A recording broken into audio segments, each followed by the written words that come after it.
오늘도 하나님께서 저희들에게 이 밤에 크신 은혜를 베풀어 줄 줄로 믿습니다.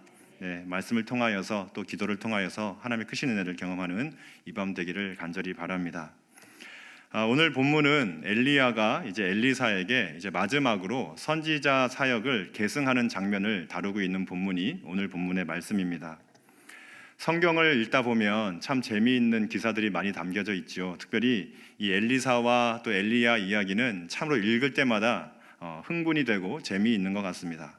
많은 기적이 나타나고 또 멋진 승리가 기록이 되어져 있기 때문인데요. 그런데 우리가 그 엘리야와 또 엘리사의 기사를 또 이야기를 보다 보면 그 이야기가 너무나도 극적이고 또 너무나 드라마틱하다 보니까 때로는 오늘날 현실을 살아가는 우리들에게는 가끔씩은 너무나 현실성이 없는 이야기 정도로 치부되는 경우가 종종 있는 것 같습니다. 그저 옛날에 있었던 엄청난 드라마틱한 이야기 정도, 옛날 이야기 정도로 치부하는 그런 성도들도 계신 것 같습니다. 오늘은 엘리사의 사역 승계 장면을 우리 함께 같이 살펴보기를 원하는데요. 특별히 오늘 본문을 볼 때는 그 하나님의 인도하심이라는 관점으로 좀 봤으면 합니다. 본문을 통하여서 하나님께서는 우리를 삶을 인도하실 때에 우리가 어떻게 하면 하나님의 인도하심을 경험하고 또 보게 될 수 있을지를 한 두 가지 정도로 간단하게 살펴보고 기도하는 시간을 가지도록 하겠습니다. 첫 번째는 하나님께서 우리들에게 맡겨주신 그 소임들을 최선을 다하여 감당할 때에 우리는 하나님의 인도하심을 경험할 수 있다 하는 것입니다. 이제 드디어 때가 되었지요. 오늘 본문의 엘리사와 엘리야는 때가 되었습니다. 엘리야가 드디어 승천할 때가 된 것입니다. 우리 1절 말씀인데 함께 같이 한번 읽어보도록 하겠습니다. 함께 읽겠습니다. 여호와께서 회오리 바람으로 엘리야를 하늘로 올리고자 하실 때에 엘리야가 엘리사와 더불어 길갈에서 나가더니 아멘. 이제 하나님께서는 엘리야를 회오리 바람으로 승천케 하실 그날이 된 것입니다. 이제 엘리야에게는 딱 한 가지 일이 남아 있었는데요. 선지자로서 마지막 과업이 한 가지 남아 있었습니다. 자신의 사역을 계승할 다음 선지자를 세우는 것이었습니다. 하나님께서는 엘리야의 다음 선지자로 누구를 세우셨을까요? 다 알고 계시겠지만 한번 대답을 해주시면 감사하겠습니다. 누구를 세우셨을까요? 바로 엘리사를 세우셨습니다. 오늘 말씀을 들으실 때 헷갈리시면 안 됩니다. 엘리야와 엘리사가 있는데요. 엘리야가 스승이고 엘리사가 제자입니다. 그거를 헷갈리시면 나중에 굉장히 어려움이 있으실 겁니다. 그래서 이제 열왕기상 19장에 보게 되면 하나님께서는 일찌감치 엘리사를 엘리야의 후계자로 낙점하셨음을 우리가 볼 수 있습니다. 열왕기상 19장 16절 말씀도 함께 같이 한번 읽어보겠습니다. 너는 또 nim시의 아들 예후에게 기름을 부어 이스라엘의 왕이 되게 하고 또 아벨 무홀라 사밧의 아들 엘리사에게 기름을 부어 너를 대신하여 선지자가 되게 하라. 아멘. 이 말씀은 이제 엘리야가 이제 갈멜산 전투를 마치고 난 후에 하나님의 산 호렙에 있을 때 받았던 말씀입니다. 이제 일찌감치 하나님께서는 엘리사를 엘리야의 후계자로 낙점을 하셨던 것이죠. 이제 시간이 흘러서 엘리야는 더 이상 이제 미룰 수 없는 마지막 그 날이 되었습니다. 그런데 오늘 본문을 보게 되면 엘리야는 굉장히 의외의 행동을, 굉장히 이상한 행보를 보이고 있는 것을 이제 알 수가 있습니다. 이제 곧 승천하게 될 때를 기다리고 있는 이 엘리야는 엘리사에게 기름을 붓고 선지자로서의 사역을 이제 인계하고 승계하기에도 바쁘고 부족한 시간인데 이 엘리야는 기름을 붓고 사역을 인계하기는커녕 오히려 엘리사를 떼어놓으려고 하는 장면이 계속해서 반복이 되는 것입니다. 우리 2절 상반절 말씀, 본문 2절 상반절 말씀 함께 같이 한번 볼까요? 2절 상반절입니다. 엘리야가 엘리사에게 이르되 청하건대 너는 여기 머물라. 여호와께서 나를 베델로 보내시느니라 하니. 아멘. 엘리야의 말이 무엇입니까? 엘리사와 같이 있어도 부족할 판인데 오히려 너는 여기 머물고 있고 나는 이 길갈에서 나는 베델로 가야 되니까 너는 여기 머물러 있어라. 나 혼자 가겠다라고 말을 하고 있는 것입니다. 조금 이상하죠? 기름을 붓고 이제 사역 승계를 해야 되는 그 타이밍에는 같이 있어도 부족할 판인데 홀로 따로 있자는 것입니다. 이때 엘리사의 반응이 어떻게 반응하나요? 2절 하반절인데요. 한번 볼까요? 엘리사가 이르되 여호와께서 살아계심과 당신의 영혼이 살아있음을 두고 맹세하노니 내가 당신을 떠나지 아니하겠나이다 하는지라. 이에 두 사람이 베델로 내려가니. 엘리사는 이상한 스승의 권유에도 불구하고 그 스승 엘리야를 따라서 베델로 나아가고 있음을 우리가 볼 수가 있습니다. 그런데 또 베델에 간 이 엘리야가요, 또 이상한 행보를 또 보이는데요. 4절 상반절인데 같이 한번 읽어보겠습니다. 함께 읽겠습니다. 엘리야가 그에게 이르되 엘리사야 청하건대 너는 여기 머물라 여호와께서 나를 여리고로 보내시느니라. 아멘. 베델에 이제 막 도착을 한 엘리야는 또 도착하자마자 엘리사를 떼어 놓으려고 하고 있습니다. 자기 혼자 여리고로 가겠다는 것입니다. 너는 여기 머물러 있으라 라고 이야기하고 있습니다. 좀 이해가 되지 않는 행보가 계속되고 있는 것이죠. 이때 또 엘리사는 어떻게 반응을 하고 있는가 한번 볼 텐데요. 4절 하반절인데요. 함께 같이 한번 읽어볼까요? 엘리사가 이르되 여호와께서 살아계심과 당신의 영혼이 살아있음을 두고 맹세하노니 내가 당신을 떠나지 아니하겠나이다 하니라. 그들이 여리고에 이르매. 엘리사는 이 이해할 수 없는 스승의 행보에 끝까지 스승을 따라갑니다. 끝까지 함께 여리고에 함께 당도한 엘리사의 모습을 볼 수가 있는 것이죠. 이제 여리고에 도착을 했습니다. 엘리야가 무엇을 해야 됩니까? 빨리 이제 기름을 부어야 됩니다. 이제 시간이 없습니다. 언제 승천할지 모르기 때문에 빨리 기름을 부어야 되는데 이 여리고에서 또 이상한 행보를 보이는 것이 엘리야의 모습입니다. 엘리야는 이 여리고에서 또 엘리사에게 말을 하죠. 6절 상반절 말씀도 같이 한번 읽어보겠습니다. 함께 읽겠습니다. 엘리야가 또 엘리사에게 이르되 청하건대 너는 여기 머물라 여호와께서 나를 요단으로 보내시느니라 하니. 아멘.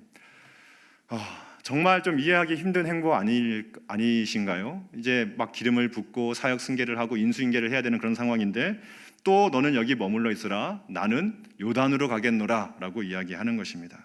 엘리야는 엘리사를 3번이나 떼어 놓으려고 하고 있는 모습을 볼 수가 있는 것입니다. 길갈에서 혼자 베델로 가겠다고 하더니 베델에 함께 도착하니까 이번에는 혼자 여리고로 가겠다고 합니다.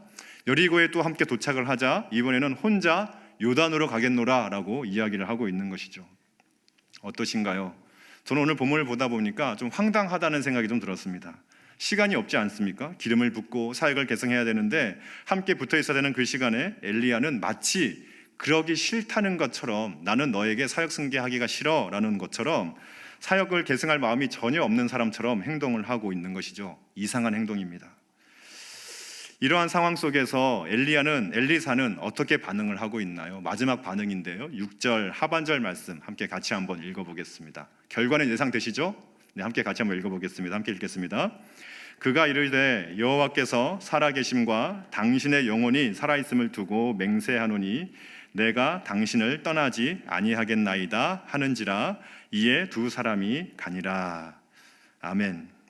엘리야도 참 한결같습니다. 스승이 만류하는 그 장면 가운데서도 엘리사는 끝까지 그 스승을 따라서 항상 동행하고 있는 요단까지 동행한 그 엘리사의 모습이 기록이 되고 있습니다. 어떠신가요? 장황하게 제가 본문을 좀 살폈는데요. 엘리야의 행보가 좀 이해가 되십니까? 이제 마지막 날이거든요. 바로 이 오늘 이제 엘리야가 승천을 하는 날입니다. 그런데 엘리야는 계속해서 엘리사를 떼어놓고 같이 있지 않으려고 하는 모습입니다. 제가 지도를 하나 갖고 와봤는데요. 그 지도를 보면 조금 이해가 더 쉬우실 것 같아서 지도를 보시면 잘 보이실까요? 여기 보게 되면 이제 그 길갈에서 베델로 그리고 또 여리고에서 요단으로 가는 화살표가 있는데 좀 보이십니까? 네, 조금 작기는 하지만 보이시죠? 예, 어떠세요? 마치 다람쥐가 쳇바퀴 돌듯이 뱅뱅 도는 것 같지 않으십니까? 다시 원점으로 돌아오고 있는 모습입니다. 기껏 베델로 갔더니 여리고로 와서는 다시 요단으로 가고 있는 모습이 마치 제자리 돌기 하듯이 의미 없는 반복을 하고 있는 것 같은 그런 모습입니다. 왜 엘리야는 이 중요한 시점에 엘리사를 떼어 놓으려고 하는가? 이제 기름을 붓고 사역을 승계하기에도 바쁜 이 시간 가운데에 왜 이런 의미 없는 시간들을 보내고 있는가? 왜 자꾸만 사역 승계하는 것을 유보하는 듯한, 미루려고 하는 듯한, 때로는 그것이 이루어지지 않게 하려는 듯한 행보를 보이고 있는가? 참으로 이해되지 않는 장면이고 그런 부분입니다. 오늘 본문을 보게 되면요, 이제 엘리야와 엘리사뿐만이 아니라 또 주변 사람이 등장을 하는데 이제 베델에 그리고 여리고에 머물고 있던 선지 생도들이 등장을 하게 됩니다. 그런데 그 선지 생도들도 이 엘리야와 엘리사의 행보가 조금 이상하긴 이상했나 봅니다. 그래서 이렇게 이제 질문을 하는데요. 3절 말씀 함께 같이 한번 읽어보도록 하겠습니다. 함께 읽겠습니다. 베델에 있는 선지자의 제자들이 엘리사에게로 나와 그에게 이르되 여호와께서 오늘 당신의 선생을 당신의 머리 위로 데려가실 줄을 아시나이까? 질문을 하고 있습니다. 무슨 말일까요? 쉽게 말하면 이런 말입니다. 왜 여기서 여태 이러고 있는 것입니까? 라고 묻고 있는 것이죠. 엘리야 선생님은 오늘 바로 승천을 하실 그날인데 엘리사 당신은 어찌하여 이토록 시간을 허비하고 있느냐는 것입니다. 왜 아직 기름 부음을 받지 못했고 왜 여태 선지자로 세워지지 않았습니까? 라고 오히려 반문을 하고 있는 것이죠. 당신의 선생이 오늘 들려갈 것을 알고 있습니까? 라고 묻고 있는 것입니다. 5절도 한번 보겠습니다. 5절에는 여리고에 당도했을 때 여리고에 머물고 있던 선지 생도들이 또 엘리사에게 묻는 장면입니다. 함께 같이 한번 읽어보겠습니다. 여리고에 있는 선지자의 제자들이 엘리사에게 나와 이르되 여호와께서 오늘 당신의 선생을 당신의 머리 위로 데려가실 줄을 아시나이까? 같은 질문이죠. 똑같은 질문이 똑같이 반복됩니다. 여리고에 있던 선지 생도들도 왜 지금 이 시간에 여태 여기에 이러고 계신 거냐고 묻고 있는 것이죠. 엘리야가 곧 승천할 텐데 여태 기름 부음을 받지 않고 왜 여태 사역 승계를 하지 않고 있습니까? 라고 묻고 있는 것입니다. 이러한 질문을 선지 생도들에게 받고 있는 그 엘리사의 심정은 어떠했을까요? 하루 한시라도 빨리 사역 승계를 받고 준비가 되어야 될 엘리사 입장에서는 계속해서 유보하고 있는 선생도 이해가 되지 않는데 이제는 선지 생도들 동료 제자들도 같이 어찌하여 이러고 있느냐라고 이제 묻고 있는 것입니다. 수근수근 되기 시작을 한 것이죠. 이러한 상황 속에서 엘리사의 심정은 어떠했을까? 모르긴 몰라도 분명한 것은 엘리사의 심정이 유쾌한 상황은 결코 아니라는 것을 우리가 잘 알고 있습니다. 이때 엘리사는 어떻게 처신을 하고 있는가? 이러한 선지생들의 질문에 대하여 어떻게 처신하고 있습니까? 3절과 5절을 보게 되면요, 이렇게 말합니다. 제가 읽어드릴게요. 나도 아노니 너희는 잠잠하라. 딱 한마디 외치고 있습니다. 나도 아노니 너희는 잠잠하라. 그저 외마디 대답으로 일축해 버릴 뿐입니다. 야, 나도 힘들어 죽겠어. 나도 왜 그런지 모르겠어. 선생이 이해가 안 돼. 이렇게 막 하소연하고 있는 것이 아니라 나도 아노니 너희는 잠잠하라. 한마디 외치고 있는 것이죠. 나는 떠날 테니 너는 여기 머물러 있으라 라고 말하는 엘리야와 내가 떠나지 않겠나이다 라고 대답하는 엘리사, 그리고 너는 아느냐 라고 묻고 있는 선지 생도들과 잠잠하라 라고 말하고 있는 엘리사의 이 반복되는 대화는 계속해서 이 반복되는 대화를 통하여서 오늘 본문은 좀 묘한 긴장감을 우리들에게 주고 있습니다. 너무나 중요한 시점이지요. 사역 계승이 이루어져야 하는 바로 그 타이밍입니다. 더 이상 이제 늦출 수도 없는 그 타이밍이 되었습니다. 디데이가 되었고 바로 오늘, 바로 지금 이 순간 이루어져야 할 바로 그 일입니다. 그런데 정작 엘리야는 계속해서 유보적인 태도를 보이고 있는 것이죠.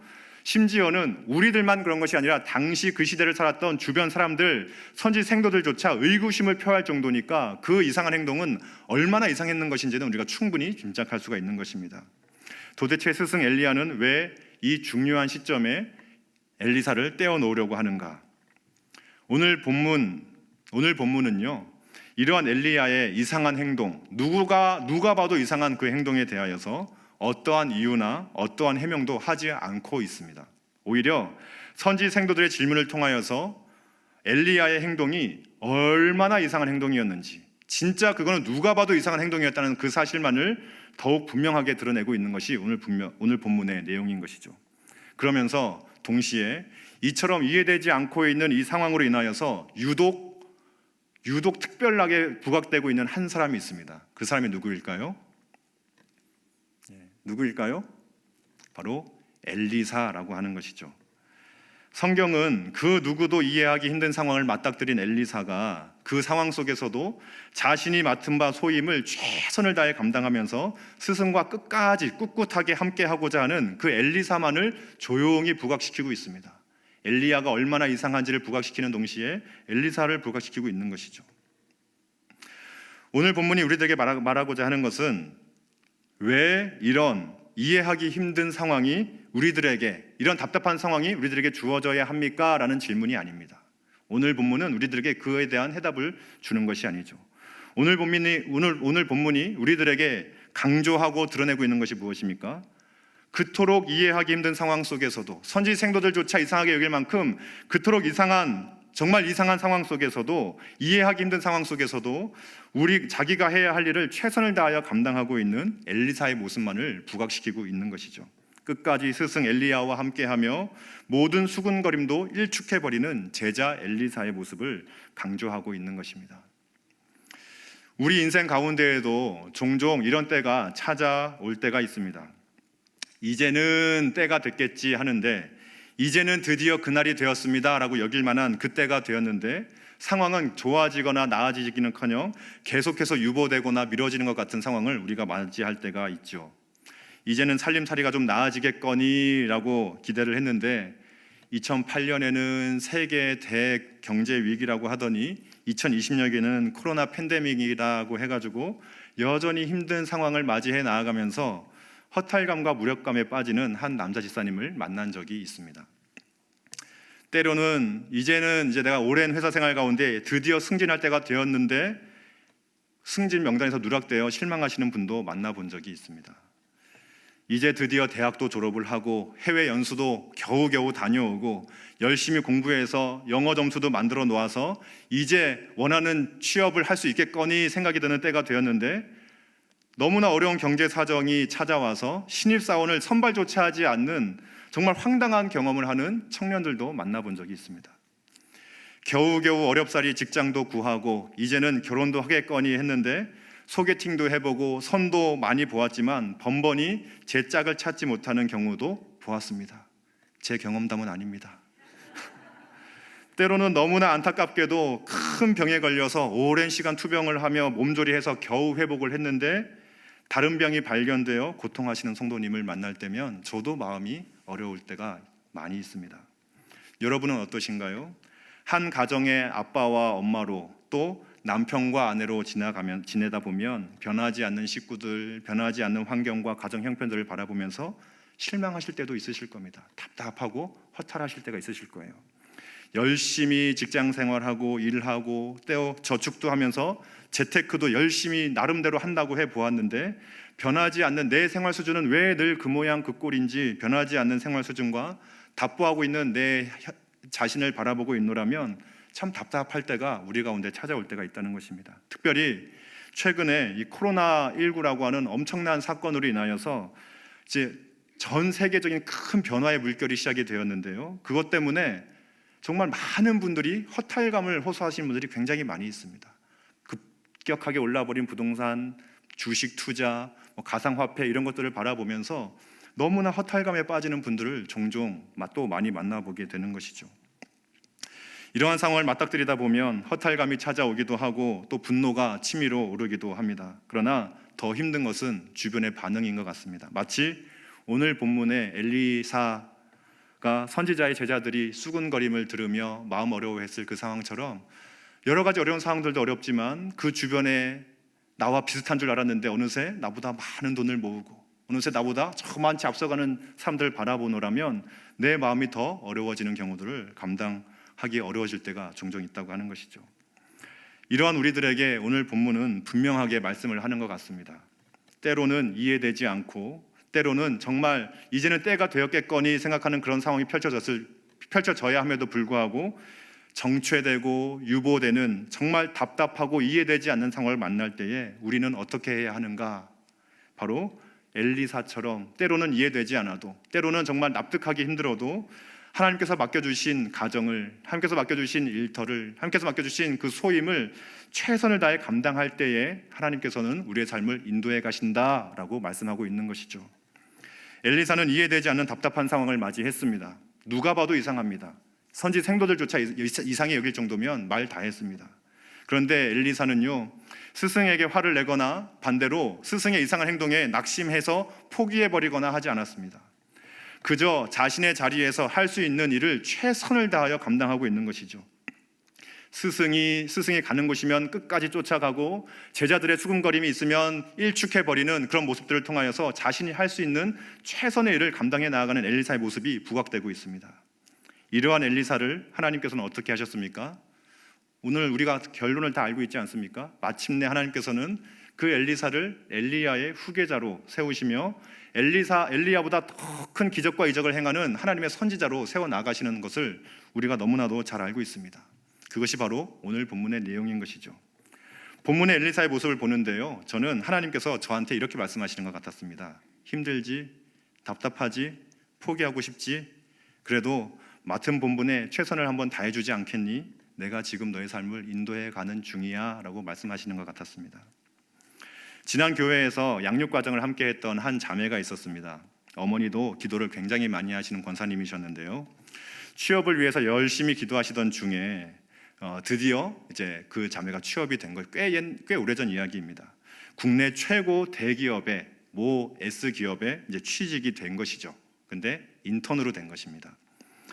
이 자매는 워낙 취업을 위해서 많이 기도를 하고 있었기 때문에 이것이 하나님의 응답이라고 기뻐하며 그 직장 생활을 시작을 하게 되었습니다. 이 자매는 인물도 좋고 키도 크고 또 성실하고 또 영어도 잘하고 중국어도 잘해서 굉장한 인재여가지고 상무이사로 발탁이 되어서 이제 그 직장에서 인정받으면서 기쁘게 회사 생활을 하고 있었습니다. 그렇게 2년의 시간이 흘러갔습니다. 이제 여름이 지나고 가을을 접어들면서 이제 인사철에 접어들게 된 것이죠.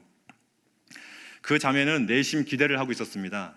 내가 그래도 지난 2년의 인턴 과정 동안에 그 누구보다 최선을 다해서 일했고 자기가 봐도 자기만큼 우수하게 일을 감당해내는 사람은 없었기 때문에 이제 자기가 정직원으로 이제 올라갈 수 있겠거니, 이제 특별히 자기가 모시고 있던 그 상무이사가 항상 무조건 너는 나하고 무조건 일을 같이 하자라고 계속 말을 해왔기 때문에 이제 드디어 이제 정직원이 되겠거니 하는 기대를 가지고 있었습니다. 그러던 어느 날 이제 자기가 모시는 그 상무이사가 큰 한우 세트를 자기한테 주면서 수고해줘서 너무 고마워, 내년에도 나랑 같이 한번 일해보자 하면서 큰 선물 세트를 자기에게 주더라는 것입니다. 그런데 그 선물을 받아든 그 자매는 마음이 너무나 어려워졌습니다. 왜냐하면 그 자매에게 큰 선물은 안겨주었지만 정작 원하던 정직원 채용은 해주지 않은 채 인턴으로 1년 더 수고해달라는 요청이었기 때문이었습니다. 그 자매는 인턴으로 3년을 일하는 것은 아니다 싶었던 것이죠. 누가 인턴을 3년 하겠습니까? 2년도 최대로 할 만큼 한 것인데 누가 인턴을 3년 하겠습니까? 이제 30을 앞두고 있는 그 자매는 참 애매한 타이밍이었던 것이죠. 이직을 하기에도 애매한 나이인데 또 나이는 차가고 결혼은 해야 되는 때가 점점 다가오고 해가지고 이 자매는 여러 가지로 속이 완전히 상해버렸습니다. 실망감이 말로 할 수가 없었던 것이죠. 너무나 속이 상한 이 자매는 집에 와서 어머니한테 하소연을 하면서 펑펑 울었다고 합니다. 그 어머니는 그 딸을 바라보면서 같이 울면서 함께 다독이면서 하나님께 한번 기도해보자, 하나님의 뜻이 무엇인지 한번 물어보자 라고 하면서 기도하는 시간을 좀 가지게 되었다고 합니다. 그렇게 며칠 동안을 이제 기도하면서 지내게 되었는데요, 이 자매는 기도하는 동안에 마음이 좀 차분해지고 정리가 되는 것을 느꼈습니다. 며칠 후에 이제 자매의 어머니가 먼저 이 자매에게 물어보았습니다. 어떠니? 기도해보았더니 좀 어때? 나는 기도하는데 그래도 조금 아쉽고 좀 속은 상하게 하지만 네가 1년 더 인턴으로 일하는 것도 나쁘지 않을 것 같다는 생각이 들었어. 혹시라도 하나님께서 너를 중국 쪽 일을 관련된 일도 시키실 수도 있을지도 모르겠다라는 마음을 주시더라, 이런 마음을 주시더라라고 얘기를 하는 것이었습니다. 그래서 그 자매도 기도하는 가운데 당장 때려치고 싶은 마음은 굴뚝 같았지만 기도하는 가운데 그래, 한 번 더 고생해보자, 이런 마음이 정리가 되더라는 것이죠. 그래서 엄마하고 딸하고 같이 기도하는 가운데 마음이 합해져서 그래, 그럼 1년 더 고생을 하자라는 마음으로 그렇게 또 1년을 인턴 재계약을 하고 회사를 계속 다니게 되었습니다. 그렇게 해서 이제 자기가 모시던 상무이사에게 답을 주고 1년 더 이제 인턴으로 이제 계약을 하고 근무를 하던 중이었는데요, 신기한 일이 일어났습니다. 이 자매가 이제 다니고 있던 그 부서가 전 실제로 이런 일이 있었는지 저도 잘은 모르겠지만 이제 그 기업이 구조조정을 좀 하게 된 거예요. 그래서 그 구조조정을 하면서 자기가 속한 그 부서가 계열사로 분리가 돼서 독립을 하게 된 것입니다. 그래서 이제 그 자신이 모시는 분은 상무이사가 아닌 전무이사로 이제 교체가 되었고, 특별히 또 그 자기가 모시게 된 그 전무이사가 이제 중국 시장 확대를 위해서 중국 관련된 일을 해야 되는 그런 분이 오신 거죠. 그래서 중국어를 잘했던 이 자매는 그 전무이사에게 그냥 눈에 들었습니다. 그냥 항상 무슨 일만 있으면 이 자매의 도움을 받았던, 이제 그렇게 된 것이죠. 결국 이 계열사로 분리가 되면서 그 자매는 그 회사의 정직원으로 채용이 되었습니다. 그렇게 해서 이제 일을 하고 있는데 또 얼마 지나지 않아 더 신기한 일이 벌어졌는데요, 그 분리되어 나온 계열사가 다시 본사에 다시 인수합병이 된다는 것이었습니다. 실제로 이런 일이 있었는지는 잘 모르겠습니다. 이제 그렇게 해가지고 결국 그 자매는 결국에는 그 기업의 대기업의 이제 정직원으로 희한한 방법으로 채용이 된 것이죠. 이제 고용 승계가 이루어지면서 그대로 이제 정직원이 된 것입니다. 그러면서 이제 그 자매는 이제 원하던 정직원도 되고 그리고 성실히 인정받으면서 이제 근무도 하게 된 것이죠. 그리고 그 이후에 이제 결혼도 할 수 있는 길이 또 열려지게 된 것입니다. 그 자매도 저도 그 일을 보면서 야, 일이 이렇게도 될 수가 있구나 하는 생각이 들었던 것입니다. 현재 그 자매는 애 잘 낳고 잘 살고 있습니다. 저 아쉽지 않습니다. 사랑하는 여러분, 때로는 우리 가운데 이해하기 힘든 일이 찾아올 때도 있죠. 정말 비전이 보이지 않고 때로는 때가 됐는데 나한테 왜 이러시나 싶은 순간도 있을 수 있을 것 같습니다. 그런데 하나님께서 그 순간에 우리를 보시는 것 같아요. 너는 그때 어떻게 반응하겠니? 보시는 것 같습니다. 하나님께서 허락하신 사명을 꿋꿋하게 그저 묵묵하게 끝까지 우리가 해야 할 최선을 다하면서 감당한다면, 충성도의 맡은 바솜을 감당한다면 하나님께서는 하나님의 때에 하나님의 일을 반드시 이루실 줄로 믿습니다. 때때로 지금 우리 코로나19로 인하여서 참 이해하기 힘든 시간을 우리가 함께 지나가시는 분들도 꽤 많이 계실 줄로 압니다. 그런데 이때 낙심하지 마시고 정말 하나님의 때를 기대하고 소망하시면서 하나님의 일하심을 기대하며 기다릴 수 있는 은혜가 우리에게 있길 간절히 바랍니다. 교회 사역도 가정도 또 아내로서 남편으로서 엄마로서 아빠로서 해야 될 최선을 다하여 감당하면서 이 시간을 통하여 역사하실 하나님을 기대하며 하나님의 역사하심을 기대할 수 있는 우리 모두가 되기를 주님의 이름으로 축복합니다. 둘째로 하나님 신앙을 최우선으로 삼아야 한다 하는 것입니다. 우리가 하나님의 인도하심을 받기 위하여서는 하나님을 굳게 붙들어야 한다는 것이죠. 우리에게 가장 중요한 것은 신앙의 문제다라고 하는 것입니다. 이제 엘리사는 스승 엘리야를 따라서 요단강을 건너가게 됩니다. 엘리야가 엘리사에게 묻습니다. 9절인데요. 함께 같이 한번 읽어보겠습니다. 함께 읽겠습니다. 건너매 엘리야가 엘리사에게 이르되 내가 내게 어떻게 할지를 구하라. 엘리사가 이르되 당신의 성령이 하시는 역사가 갑절이나 내게 있게 하소서 하는지라. 아멘. 어떻게 해주기를 원하느냐라고 하는 그 스승의 질문 앞에 엘리사는 자신의 스승에게 임했던 그 성령의 역사에 갑절이 있기를 원합니다 라고 대답을 합니다. 어떠신가요? 너무 당돌하지 않습니까? 어떻게 선생님한테 당신보다 2배 잘 되게 해주세요, 어떻게 이렇게 얘기할 수가 있겠습니까? 제자가 스승에게 갑절의 능력을 달라고 하니 이 얼마나 당돌한 요구이고 얼마나 기가 막힌 요구입니까? 그런데 이 표현은요, 하나님 보시기에도 당돌한 표현이 아닐 수 없습니다. 성령의 역사를 누가 주는 겁니까? 성령의 역사를 엘리야가 주는 건가요? 왜 대답이 없으시죠? 누가 주는 건가요? 하나님이 주시는 거잖아요. 하나님이 이 얘기를 들으면 어떠하실까요? 야! 이러시지 않을까 싶습니다. 엘리야의 기적이 엘리야의 능력이었습니까? 엘리야의 능력이 너무나 많아서 그 엘리야가 행했던 기적은 다 엘리야가 행한 것입니까? 아니죠. 엘리야와 함께 하신 하나님께서 이루신 줄로 믿습니다.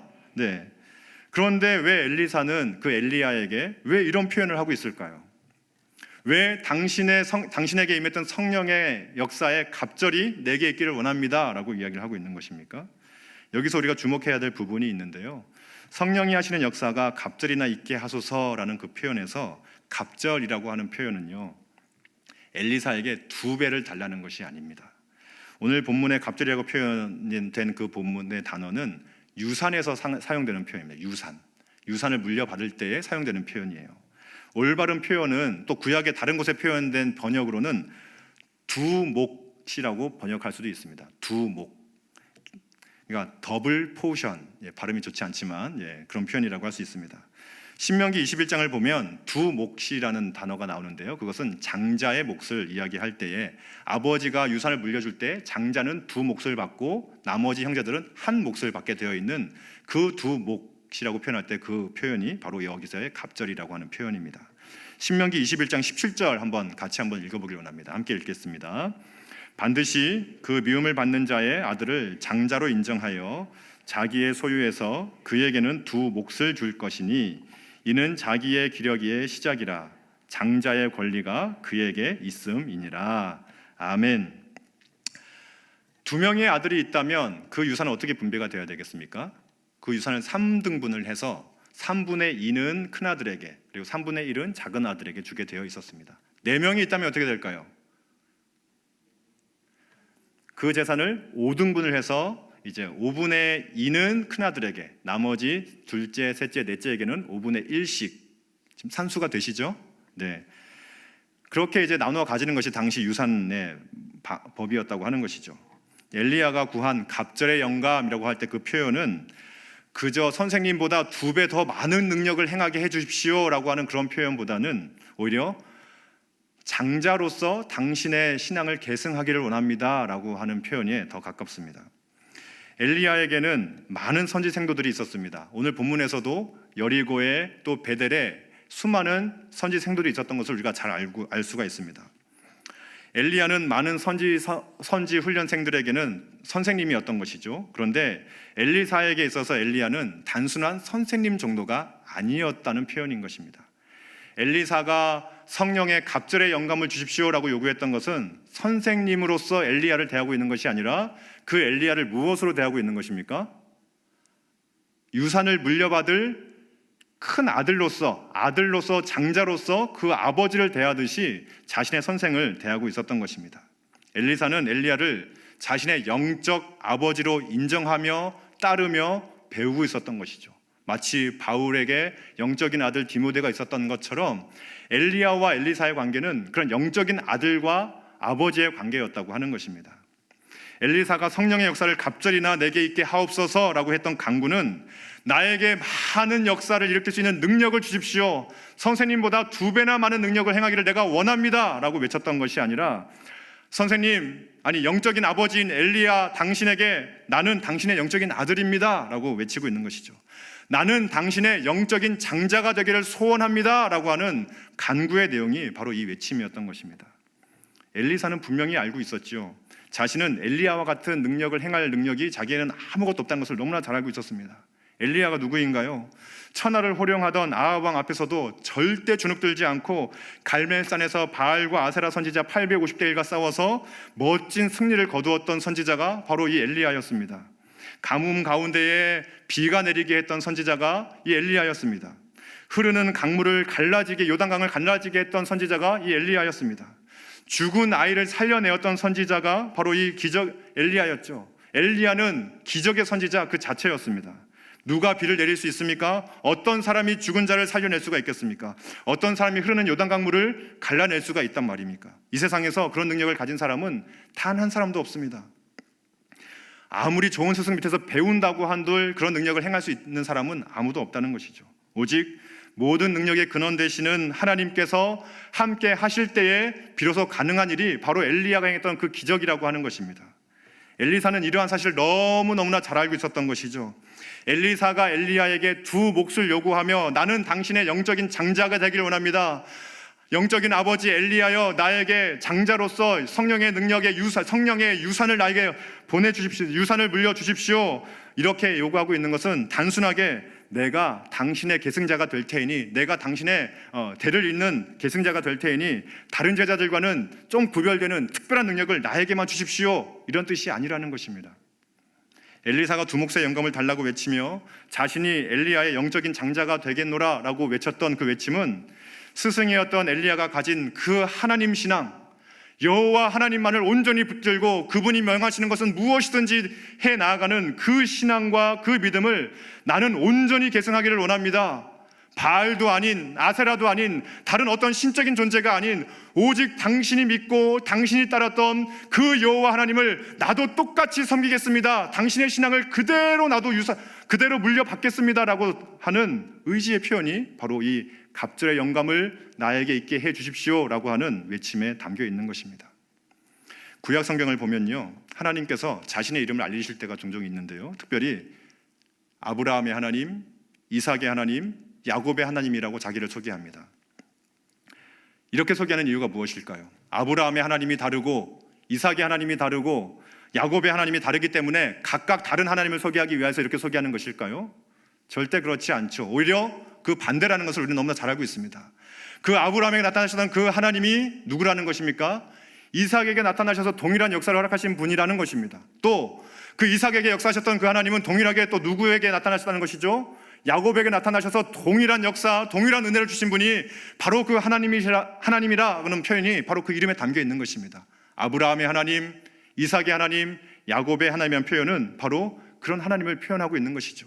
아브라함과 이삭과 야곱은 그렇게 대를 이어가며 아버지의 신앙과 아버지의 믿음을, 그 신앙 유산을 그대로 물려받았던 믿음의 가문이었다는 표현이 그 안에 또 담겨 있는 것이죠. 아브라함의 신앙이 이삭에게, 이삭의 신앙이 야곱에게 그대로 전수되었던 것입니다.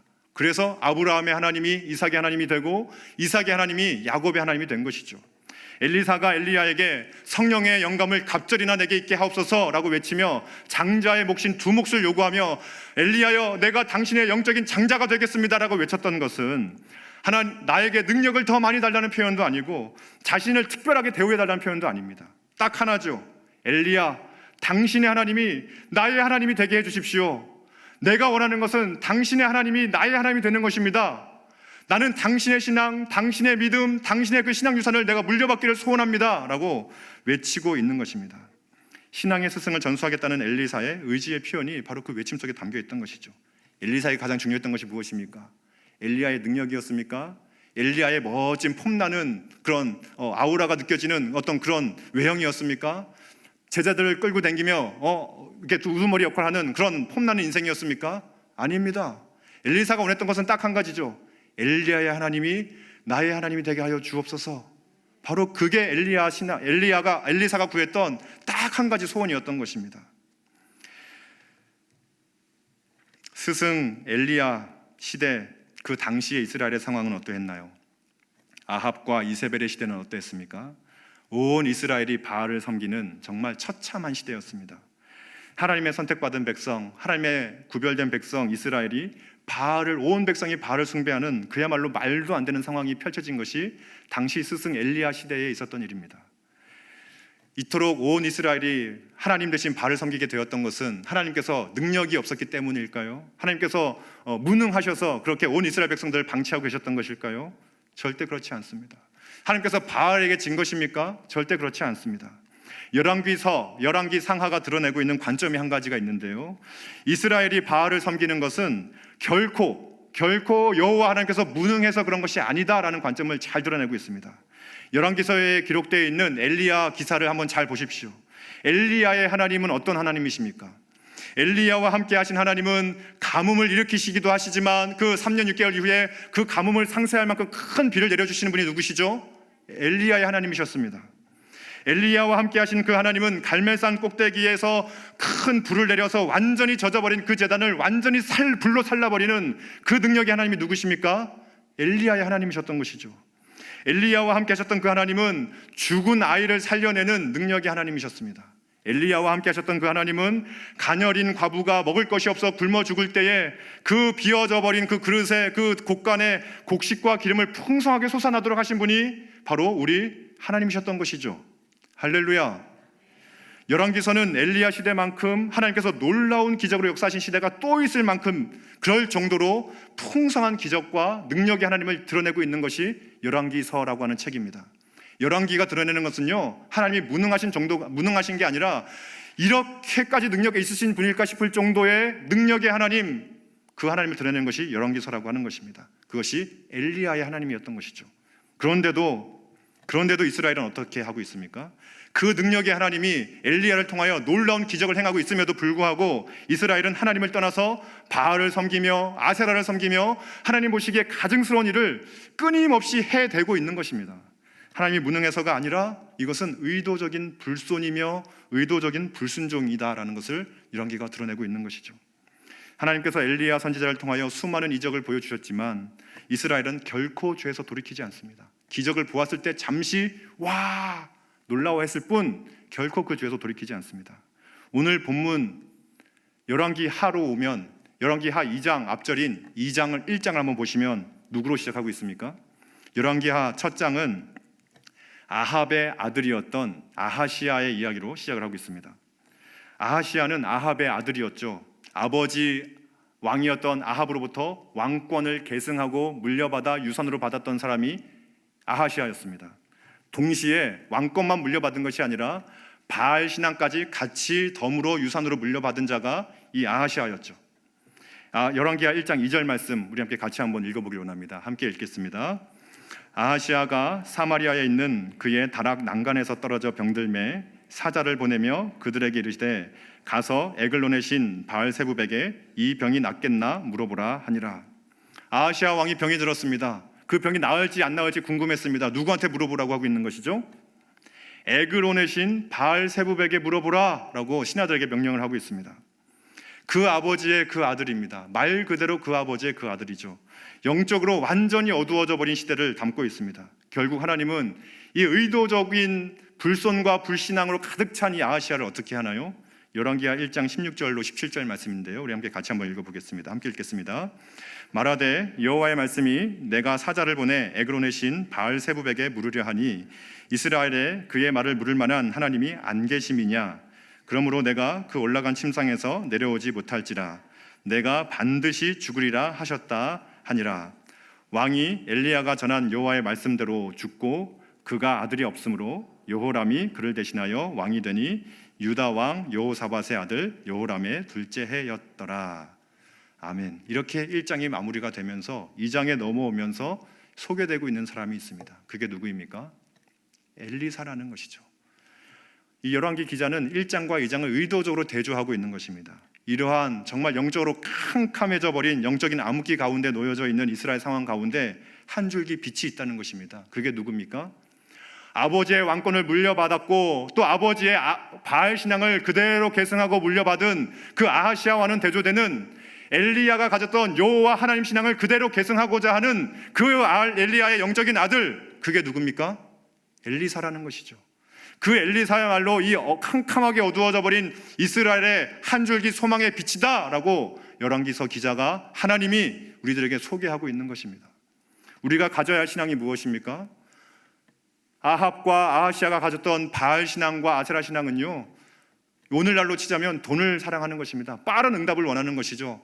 빨리빨리 내가 원하는 만큼 내가 원하는 시간에 내가 원하는 것을 해달라는 것이 바알 신앙의 핵심입니다.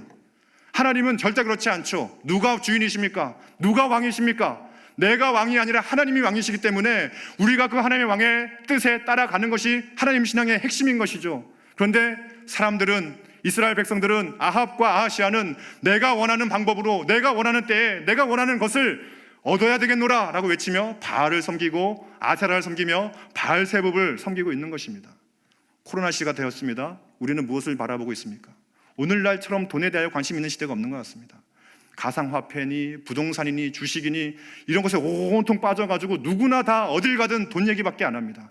얼마 올랐다더라, 얼마가 됐다더라, 나는 이제 큰일 났다, 빨리 더 사야 된다. 우리가 지금 정신 차리셔야 될 때가 된 것 같습니다. 정말로 우리가 이 어렵고 힘든 시대이지만 우리가 여호와의 신앙을 굳게 붙들지 아니하면 나도 모르는 사이에 내가 어느 순간 아합처럼 내가 물려주어야 할 여호와 하나님 신앙을 물려주지 못한 채 물질을 물려준다는 명목하에 바알 신앙을 아하시아에게 물려주고 있는 그 아합 왕의 모습이 나의 모습이 될 수 있다고 하는 것이죠. 우리가 붙들어야 할 신앙이 무엇입니까? 우리가 유일하게 섬기고 믿고 예배드려야 할 대상이 누구입니까?